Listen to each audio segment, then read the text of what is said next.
Hello Capricorn, Sun, Moon, Rising, and Venus signs. Kamusta kayo? Sana po'y nasa mabuti kayong kalagayan.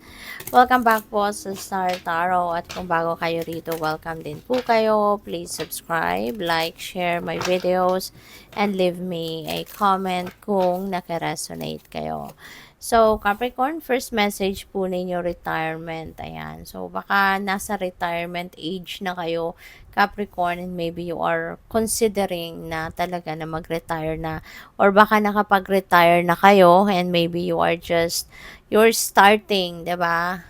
Sa ngayon, your retirement years, your retirement days. At magsisimula na kayong i-enjoy, 'di ba, ang buhay. Sa ngayon na wala na kayong iniisip na trabaho, wala na kayong iniisip na career, wala na kayong iisiping araw-araw gagayak kasi pupunta sa trabaho, yung mga ganoon. So, this could be the start of you enjoying your retirement days and years, no? So, good congrats sa inyo and have fun. Okay, have fun. O pwede rin ang iba sa inyo sa ngayon, ini-enjoy nyo din yung retirement money, 'di ba? Or baka ang iba sa inyo naghihintay pang dumating, no? Yung inyong retirement money. So, anyways, have fun. Get some rest, no? Panahon na. So, feeling ko dito ang iba sa inyo talagang bagong-bagong retire, kaka-retire lang, no? And get some rest kasi all these years, gaano nakahaba kayo na nagtrabaho, maybe 30, 35 years, mga ganon. 'Di ba, nagtrabaho kaya panahon na din ngayon na ibigay niyo na 'to sa sarili mo na i-enjoy, i-savor ninyo yung sarili na ninyong oras na kayo'y makapagpahinga, makapag-rest kayo, makapag-relax kayo, 'di ba, sa tagal ng panahon na kayo'y nag-i-empley o nagtrabaho. So, eto ngayon, ikaw na ngayon yung sarili mong boss, 'di ba? Sarili mo na yung oras mo. Kaya rest, no? Mag-rest, mag-relax, mag-unwind. Ayan. So, you have so much time to do that. So, what else? We have courage. Ayan. Ano man ang inyong sitwasyon, Capricorn, make sure na gisingin mo lang yung inyong inner strength, ang inyong courage, okay? Para magawa ninyo yung mga bagay na kailangan ninyong gawin, ano? Mga bagay na dapat ninyong gawin, depende sa inyong sitwasyon, okay? So, maging matatag, maging matibay, no, ang inyong dibdib. So, what else? We have concern. Ayan, baka kasi meron kayong mga pag-aalala, no? Meron kayong mga inaalala, no? Maging matatag ka lang, no? At kung ano man yan, problema na yan, kung problema yan, kayang-kaya ninyong solusyonan yan, okay?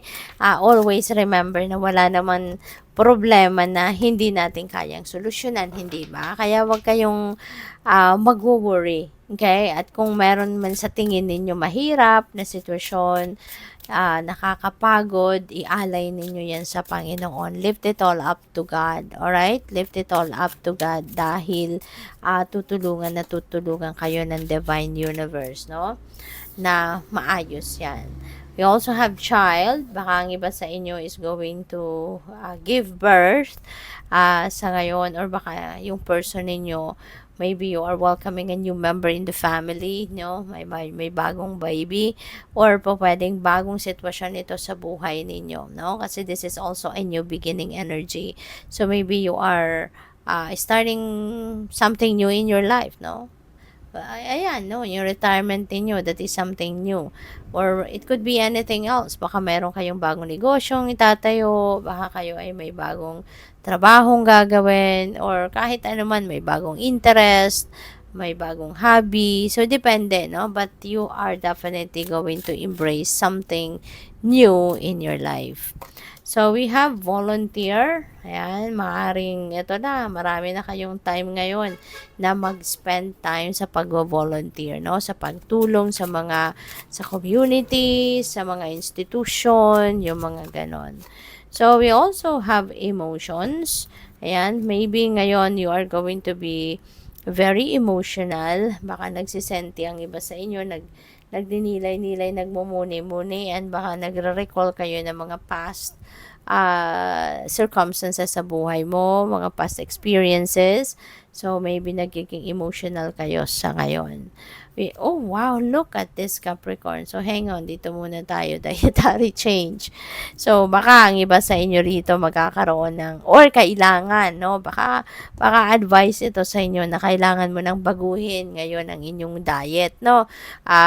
Choose siguro better kind of food, no, na pinapasok mo sa katawan mo. Dapat yung talagang nutritious, wag tayo doon sa mga fast food, 'di ba? Doon tayo sa lutong bahay, 'di ba? Sa quality kind of food, no, na alam mong ikaw ang nag-prepare, kapamilya mo ang nag-prepare, yung mga ganon. Tsaka sa mga iniinom ninyo, 'di ba?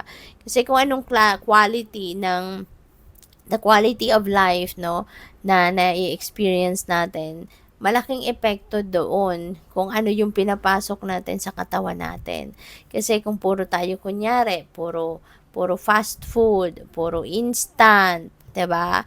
Hindi tayo magkakaroon ng healthy body, hindi tayo magkakaroon ng healthy na kalusugan kung puro ganun ang pinapasok natin sa ano. Kaya yung quality of life natin maaapektuhan. Kasi 'di ba kung puro ganun, ay sakit ang maidudulot niyan sa atin. Kaya maaari na kailangan na ninyo magsimula ngayon na baguhin unti-unti. Ano, yung diet ninyo, yung pagkain na at mga inumin na pinapasok sa ating katawan, no? So, ito good news para sa iyo. Great fortune is coming your way. Merong malaking swerte na dadating sa buhay ninyo. At tingnan ninyo yung vessel, golden vessel, punong-puno ng gold coins, may mga alahas, mayroong mga four-leaf clover, no? 'Di ba? Swerte yan.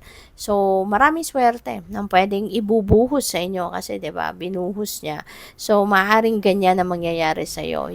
The universe is going to shower you or pour in sa iyo blessings, no? Pwedeng kayamanan 'yan, 'di ba? Pwedeng material wealth 'yan, pwedeng financial blessings, no? Na bonggang-bongga ang paparating sa inyo. Kaya good luck sa iyo. At ang importante, no, kapag may ganyang mga energy na dumadating, i-align natin, no, yung energy natin sa ganitong energy. Ibig sabihin, this is positive energy. Mag-project kayo ng positivity din. Kasi positive will not attract negative, 'di ba? Kaya dapat positibo ito. Yung negative hindi man mag-a-attract ng positive, kaya dapat kayo mismo i-align ninyo yung inyong energies dito para na mag-match kayo at mahahatak mo yan towards you. Okay? Kaya kailangan na mag-positive thinking ka lang, positive thoughts ka lang, feelings, emotions, 'di ba? As much as possible, tanggalin na kung ano man yung mga negatibong nararamdaman ninyo or mga negatibong iniisip ninyo, okay? At feel happy, 'di ba? Feel excited about this energy. At saka i-claim din ninyo ito, no? Claim it, write it down on the comment section below. I-seal ninyo na 'yan na great fortune. I-claim mo ng iyo 'yan, okay? So good luck sa iyo. Thank you for watching. Love and light. Namaste.